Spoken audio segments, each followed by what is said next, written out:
Assalamualaikum warahmatullahi wabarakatuh. Selamat pagi mahasiswa semuanya. Hari ini kita bertemu kembali pada mata kuliah Basic Jurnalistik. Pada hari ini kita akan bicara tentang Principles of Journalistic. Jadi kita akan mencoba membahas tentang bagaimana saja atau kira-kira prinsip-prinsip pada jurnalistik ya.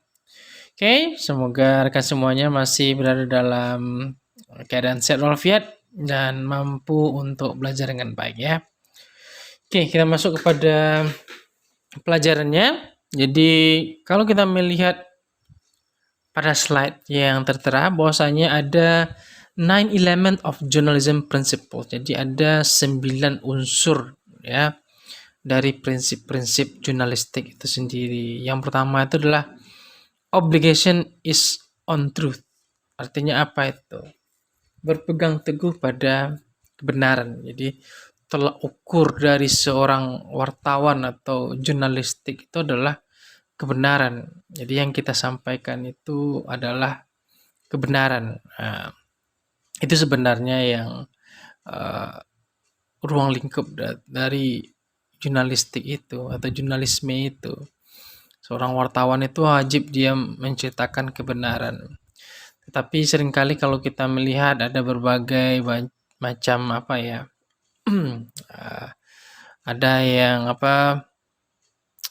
sebuah berita itu dibuat mungkin tanpa ada kebenaran di sana, lebih kepada misalnya memojokkan sesuatu gitu ya.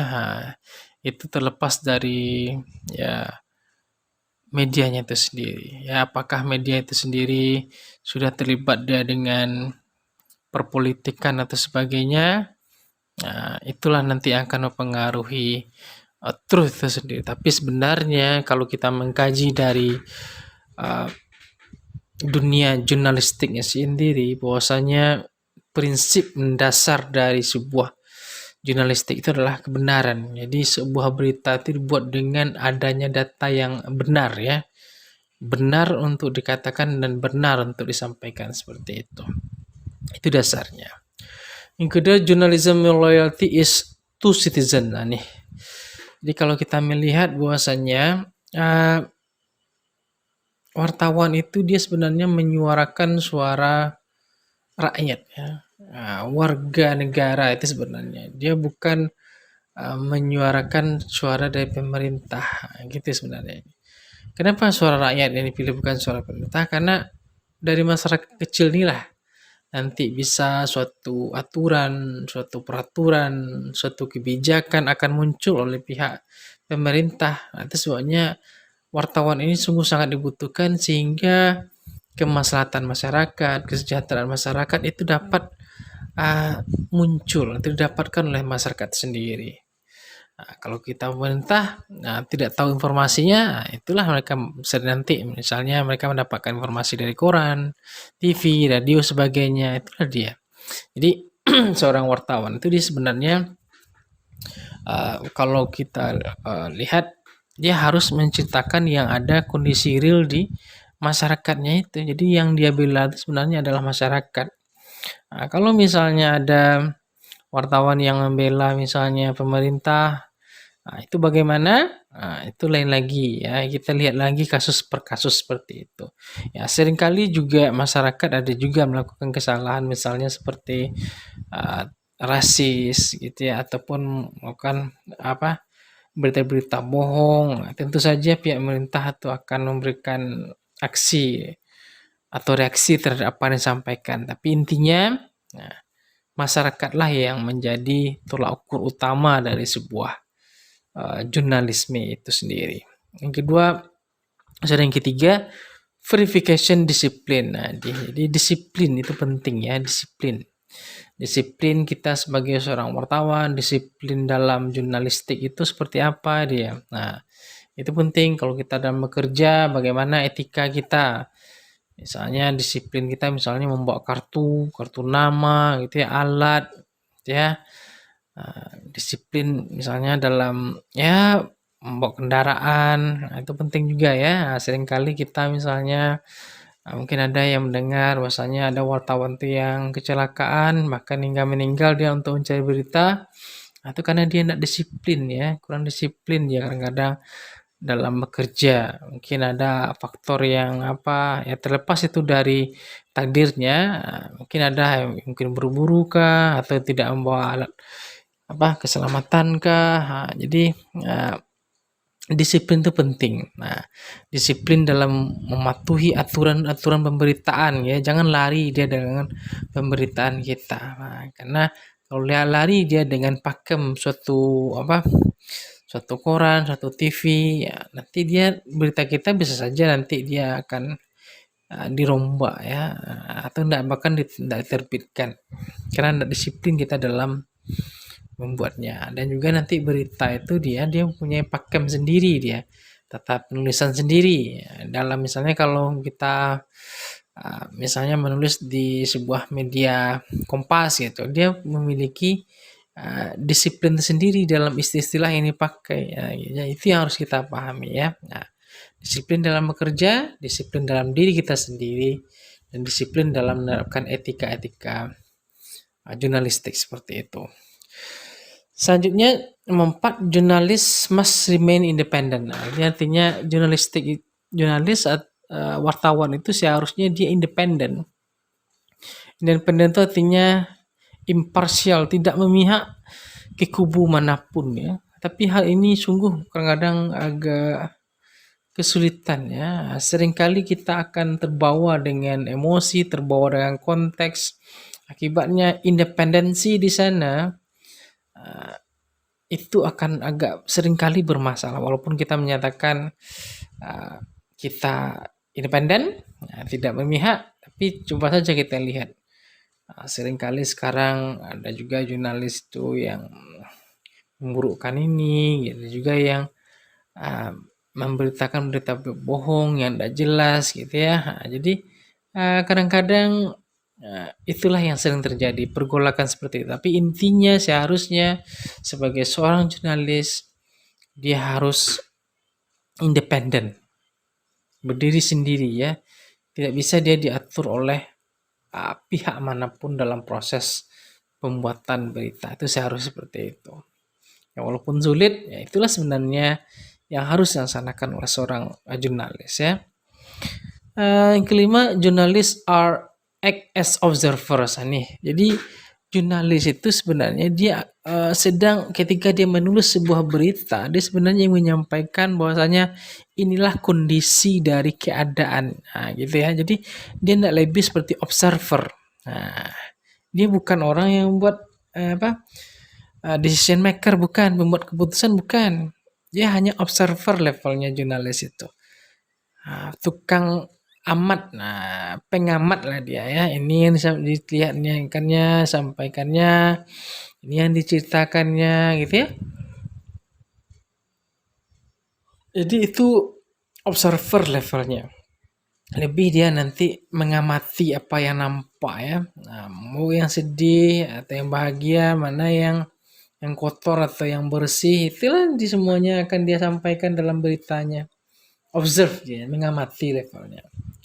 Selanjutnya, 6, journalist must provide a forum for criticism, comment, and respond from the public. Ini kadang-kadang bisa ada, bisa tidak. Tapi seharusnya dalam sebuah pemberitaan ya, televisi, koran, dan sebagainya, radio bahkan akan mereka menerima kritik dan sarannya gitu ya.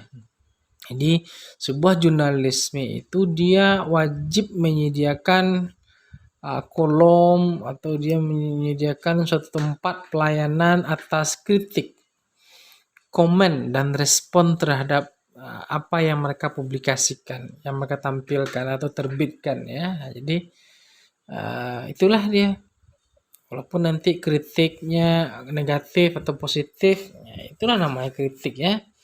Mungkin juga ada komen baik atau buruk ya, bahkan responnya ada juga yang baik atau buruk ya, tergantung dari pemberitaan kita. Ada juga misalnya kantor sebuah berita itu digerebek ya, ada banyak kasus juga ya, tergantung lah.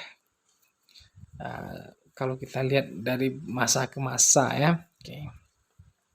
Nomor 7, Make the important thing interesting and relevant. Jadi ketika kita membuat berita itu, pastikanlah hal yang kita buat itu menarik untuk dibaca.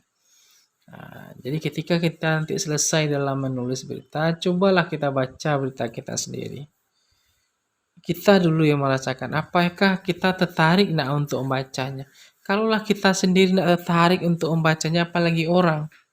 Jadi harus ada nilai interestingnya di sana. Orang menariknya atas apa yang kita tampilkan harus ada di sana. Gitu ya. Dan relevan ini penting. Jadi dalam pembuatan berita nanti dia ada soft news dan ada hard news. Nah, gitu ya. Kalau relevan itu kan misalnya apa yang mau akan terjadi, ya itu yang disiarkan oleh televisi, radio ataupun dicetak ya. Dia relevan berita. Tapi kadang-kadang ada juga berita itu yang seperti hard news. Nah, itu bisa berita itu yang tahan lama ya. Jadi topiknya itu bisa saja akan dibaca oleh kapan saja orang mau bacanya. Dia tidak akan basi-basi ceritanya. Tapi kalau kita bicara tentang soft news, nanti kita akan masuk kepada poin itu. Kalau soft news itu ya waktu beritanya itu ya harus segera, karena nanti kalau lewat waktunya dia tidak akan ada gunanya lagi untuk dibaca atau diketahui oleh orang ya, karena orang sudah tahu semuanya. Okay, the news that is presented comprehensive and proportional. Jadi berita yang kita tulis itu nanti ditampilkan secara komprehensif. Artinya apa? Orang tidak bertanya-tanya dia terhadap apa yang kita tuliskan. Jangan orang bertanya dengan apa yang kita tulis atau kita sampaikan, ya. Jadi kita harus membuat orang itu paham dengan apa yang kita sampaikan melalui tulisan kita ataupun penampilan kita ketika kita di televisi ya. Di komprehensif levelnya mudah memahami. Proporsional ya. Nah, proporsional itu proporsi ya. Seimbang ya. Jangan sampai bias dia. Kalau kita misalnya menceritakan tentang daerah, jelas mana lokasinya, tempatnya di mana, siapa di sana gitu ya, kapannya. Jadi itu harus lengkap dia ya, proporsional ya. Jangan sampai berlebihan kali kita dalam pemberitaan ya.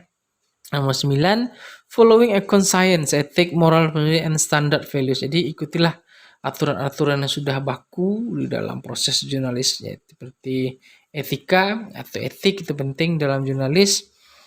Kalau tidak punya etika bermasalah kita ya. Selanjutnya ada moral responsibility. Jadi tanggung jawab moral. Kadang-kadang itulah kita sebagai seorang wartawan atau kerja di bidang jurnalis, jiwa kita itu seringkali terpanggil ya, karena ada jiwa tanggung jawab itu pada diri kita. Dan ada juga nanti kita harus membuat dalam berita kita itu standard value. Ada nilai standar, ada nilai yang kita ingin kita munculkan dalam sebuah berita itu. Jadi ketika kita membuat sebuah berita, pastikan ada nilainya di sana. Ada yang satu hal yang didapatkan oleh orang ketika mereka membaca, mereka memahami atau melihat apa yang sedang kita sampaikan. Oke, selanjutnya kita masuk kepada jurnalis profession. Nah, profession ini sebenarnya apa saja modal dari seorang jurnalis itu apa sebenarnya? Bahan-bahan atau modal kira seperti itu ya. Yang pertama adalah insting news. Jadi seorang jurnalis itu dia sebenarnya harus memiliki insting berita. Jadi ketika dia pergi ke lapangan itu tujuan utamanya itu paling jelas dia akan membuat berita dengan apa yang dia nampak. Itu namanya insting news ya. Jadi apapun yang dia lihat bisa dijadikannya sebuah berita. Bagaimana cara mengarangnya itulah kemampuan dia. Nah, gitu ya, terus dilatih itu. Jadi ketika kita pergi keluar semua yang kita lihat itu ya itulah berita kita. Jadi itu namanya berita kita itu. Jangan anggap itu enggak berita kita. Kalau kita seorang wartawan, kita harus bisa membuat berita ya. Nah, selanjutnya adalah observation. Jadi pengamatan ya. Jadi ketika kita ingin menjadi seorang jurnalis, pastikanlah kita ahli dalam mengamati seperti itu ya. Mengamati itu nanti bisa saja kita hal yang buruk ya, ke tempat-tempat yang kriminal, bisa saja kita akan terlibat di sana. Mungkin saja kena oleh pihak yang kurang bagus, pihak-pihak yang mungkin ketika kita datang misalnya ada terjadi perampokan sebagainya, mungkin kita hati-hati ya. Jadi ada banyak kasus seperti itu. Misalnya ketika di bar seperti itu ya, kadang-kadang ada permasalahan gitu ya. Kalau kita yang wartawan namanya ya, kalau kita punya kartu dan tidak ada masalah, nah insya Allah kita akan bebas untuk itu ya, karena kita memang tidak ada melakukan apa-apa. Kita tidak lebih seperti observer saja, pengamat saja ya. Oke. Yang ketiga itu curiosity, lebih kepada rasa ingin tahu. Itu sebenarnya tadi. Jadi ketika kita menjadi seorang wartawan itu, pastikan rasa ingin tahu kita itu tinggi. Jangan kita pikir wartawan eh, pembaca kita itu ataupun viewer kita atau penonton kita itu orang bodoh, bukan ya. Mereka akan mencari tahu tentang diri kita, tentang apa yang publikasi kita, sampai bahkan ke media yang menerbitkannya. Jadi curiosity. Jadi harus ada rasa ingin tahu itu dimunculkan pada diri seorang jurnalis. Dia harus ingin tahu tentang apapun yang terjadi di lapangan ya, maupun tidak lapangan, apa gejolak-gejolaknya. Seperti itulah ya. Dan get to know the news, pastikan tahu terhadap beritanya apa. Jadi ketika kita melihat pergi ke lapangan, kira-kira ini apa berita yang cocok nih, nah, gitu ya. Apakah ini berita singkat, berita panjang, atau menjadi tajuk nanti, atau opini sebagainya. Itulah yang kita buat gitu ya. Jadi pastikan kita tahu jenis beritanya apa. Dealing with the news, pastikan juga kita akan melihat berita itu sendiri ya. Jadi setelah kita selesaikan, kita tulis nanti beritanya sudah layak untuk terbit gitu ya, tenturannya pemberitaan bagaimana gitu ya, idenya sudah baku apa tidak gitu ya. Jadi harus jelas ya untuk berita sendiri. Selanjutnya ada clear faces, artinya apa? Kita menjelaskan apa yang kita tulis ya. Kita tulis itu ya kita jelaskan. Jangan sampai kita menulis kalimat gitu ya, atau frase atau klausa, bahkan orang tidak ngerti dengan apa yang kita tulis ataupun kita sampaikan ketika kita bicara. Itu bermasalah itu ya. Jadi clear phrases itu informasi yang kita sampaikan itu jelas ya, tanpa ada questionable, bisa dipertanyakan ya. Oke. Selanjutnya ada flexible personality, ini penting ya. Jadi seorang jurnalis itu jiwanya fleksibel. Bisa dia berbagai macam keadaan ya, harus bisa dia nanti itu ya. Nggak bisa nanti misalnya ketika lagi sedih ada nangis pula tuh parah pula ya. Jadi dia harus bisa adjust, menyesuaikan dirinya dengan kondisi yang ada atau yang berada pada dirinya ya. Itu namanya flexible personality. Selanjutnya ada bagian nomor 8, appropriate approach. Pastikan ketika kita ingin mendapatkan sebuah berita, approach kita harus jelas. Ini approach-nya apa ini? Apakah misalnya approach-nya adalah social approach, pendekatan sosial, atau misalnya religious approach, bagaimana? Apakah kita perlu menegakkan atau menggunakan bagian agama untuk itu ya, agama-agama yang berbau agama lah kita terapkan untuk apa yang akan kita kerjakan gitu ya. Jadi pendekatannya pas tepat ya. Yang 9 adalah speed. Nah, kita memang cepat ya. Seringkali ketika berita itu nampak kita memang harus bisa diterbitkan bisa saja hari ini atau besok juga ya. Jadi kita harus cepat untuk mendapatkan berita itu ya. Cepat tuh harus hati-hati juga ya. Jangan sampai kecelakaan bahkan meninggal kita untuk mendapatkan sebuah berita. Tidak gitu juga. Tapi kita memang harus dituntut speednya tuh kencang ya. Dalam menulis sendiri, dalam mencari data itu speednya harus cepat kita ya. Jangan sampai kalah dengan yang lain. Karena orang lain juga akan memberitakan hal yang sama. Jadi sebabnya kalau kita ketinggalan untuk mendapatkan berita ya orang lain kan lebih mampu untuk menceritakannya ya. Selanjutnya ada ingenuity, smart, pintar ya. Jadi ketika kita melakukan wawancara, ketika kita misalnya dihalangi untuk mendapatkan bahan berita ya, kita harus pintar. Bagaimana cara mendapatkan data itu gitu ya. Bagaimana cara membuat seseorang tuh mau untuk diwawancara, itu ada smartnya di sana. Nah, kita kepintaran kita di sana. Jadi bagaimana cara seorang wartawan itu bisa menggunakan daya pikirnya supaya apa yang diharapkan itu bisa dapat. Ya, oke. 11 ada keep your promises, ini penting ya. Ingat ketika kita menjadi seorang jurnalis itu yang dipegang itu adalah janji ya, janji. Jadi kalau kita tidak pandai berjanji, perucapan kita bohong semua, orang malas ya lagi dengan kita, tidak mau menggunakan jasa kita. Ya, hati-hati ketika kita dalam bekerja jurnalis. Kalau mau janji jam 10 ya jam 10. Jangan sampai terlambat pula kita datang. Oke. Kalau misalnya kita mau janji menggunakan baju yang pakai aturan sebagainya, ya ikutilah. Ya, jangan sampai lupa pula gitu ya. Jadi memang apa yang disampaikan atau aturan apa yang disampaikan ya ikuti. Jangan sampai kita berada di luar dari kepatutan seperti itu. Keep your promises namanya, jagalah janji ya. Selanjutnya ada short memory, ingatan yang tajam. Ini seringkali dalam sebuah berita itu kadang-kadang kita harus merefresh kembali berita-berita yang lama. Jadi gitu ya. Jadi kita harus ulang kembali ya. Kita harus memiliki memori yang tajam. Ingatan kita tuh bagus ya. Karena kalau tidak bagus nanti susah kita dalam berita ya. Karena kita banyak menggunakan beberapa item. Nah, contoh seperti nanti kita akan bahas 5W1H seperti itu. Kalau kita tidak memiliki short memori yang tajam, itu susah deh ya. Karena nanti dia akan berhubungan juga dengan insting itu tadi ya. Oke.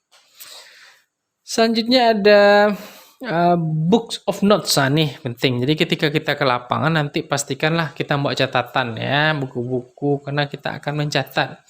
Samping kita menggunakan alat perekam ya, kadang-kadang kita juga harus misalnya nanti membawa catatan ya, bawalah catatan ya, jangan kita percayakan satu berita, satu bahan di satu tempat, rugi kita nanti. Kalau misalnya ada permasalahan di tempat kita menyimpan itu gimana? Tentu berita yang kita dapatkan itu tidak ada gunanya lagi. Jadi pastikanlah ketika kita misalnya turun ke lapangan, ada banyak bahan-bahan yang perlu kita bawa nanti itu ya. Jadi catatan ya, catatlah. Selanjutnya ada notes and reference files. Jadi buku-buku referensi itu penting ketika kita menulis sebuah berita. Jadi jangan sampai kita sepanjang itu kita buat, kita tidak ada mengacu kemana-mana, itu salah ya. Pasti ada ahli yang mendukung dari apa yang kita sampaikan itu. Oke, tidak mungkin dia datang sendiri saja. Pasti ada ahli yang menyampaikan apa yang kita sampaikan itu. Selanjutnya ada dictionary, kamus, ini penting. Jadi penulisan EID seperti apa, belum lagi nanti menulis kalimat. Kalimat itu apa saja unsur yang harus ada. Terus kita belajar kamus. Memahami kata dengan kamus seperti itu, yang mana kata yang tepat gitu ya. Selanjutnya ada newspaper, magazine, ini bentuk-bentuk dari media masanya. Publikasinya ada di koran, ada di majalah, ada di internet, ada televisi dan ada radio gitu ya. Nah, selanjutnya adalah fix for progress. Jadi berpikiran untuk maju ke depan ini penting ya. Tidak patah arang, tidak patah semangat. Itu tidak boleh bagi seorang jurnalis. Dia harus bisa berpikiran maju ya. Tahu dia apa yang akan terjadi ya, intuisinya jalan gitu ya. Insting newsnya itu ada. Nah, itu yang penting dalam proses bekal ataupun bahan-bahan yang perlu dipersiapkan oleh seorang jurnalis ya. Selanjutnya inilah topik kita yang terakhir, news element. Jadi unsur-unsur dalam pembuatan berita itu standar lah ya. Mungkin teman sudah banyak juga tahu. Yang pertama itu adalah what. What itu artinya what happened regarding to the substance of the event or the source statement. Jadi apa yang sedang terjadi ya. The substance of event, apa pentingnya ya? Pentingnya dari sebuah acara itu apa? Apanya itu harus terjawab, bendanya itu ya. Apanya itu harus terjawab dia. Oke, nah, jadi itu W yang pertama. What apa? Gitu ya. Apanya tuh harus terjawab jelas karena itu bendanya, topiknya gitu ya. Oke. Selanjutnya ada who. Ini aktornya, pelakunya. Siapa pelakunya dari who tadi itu? Nah, jadi orangnya harus jelas. Nah, semua harus masuk dalam berita itu. Hati-hati kita dalam menuliskan. Jangan sampai terbalik nama gitu ya. Kalau dia punya gelar ya. Kalau dia misalnya minta namanya ada gelarnya ya kita masukkan lah gitu ya. Tapi kalau dia enggak minta berarti enggak usah dia pakai gelar gitu ya. Oke, jadi ada orangnya. Nah, orangnya itu siapa nanti dia, jabatannya apa, di mana dia bekerja, berapa umurnya, harus jelas tentang orang seperti itu, ya. Jangan sampai enggak jelas ya, karena kalau orangnya enggak jelas, nah, bisa digagalkan sama tim redaksi nanti ketika kita membuat berita. Selanjutnya ada um, why ya. Nah, jadi setelah what, who, sekarang dia masuk kepada why. Why itu alasan dia mengapa. Nah, jadi ketika misalnya membuat berita harus ada alasannya itu. Kenapa dia? Apa yang akan terjadi? Apa yang seharusnya terjadi untuk itu? Oke, jadi buatlah berita itu memang ada argumentasinya di sana. Argumentatif levelnya di sana. Jadi dia harus tahu ya alasan-alasan kenapa dia melakukan seperti ini. Kalau kriminal dia kenapa dia bisa melakukan pembunuhan seperti itu gitu ya. Kenapa bisa lari dari rumah. Jadi alasan-alasan itu penting ya. Karena itu yang akan dibaca, akan digali orang lebih banyak ya. Oke. Selanjutnya ada tentang where. Where ini lebih kepada tempat. Nah, tempatnya jelas. Kita kecil sampai kita besarnya ya. Desanya apa, kecamatan, kelurahan kelurahan, kecamatan, nanti kotanya gitu ya, provinsinya harus jelas ya. Apakah nanti misalnya percakapan itu misalnya tadi di mana, di ruang kelas, kelas mana gitu ya. Itu harus jelas juga ya. Itu pada where ya. Oke, lokasi tempat.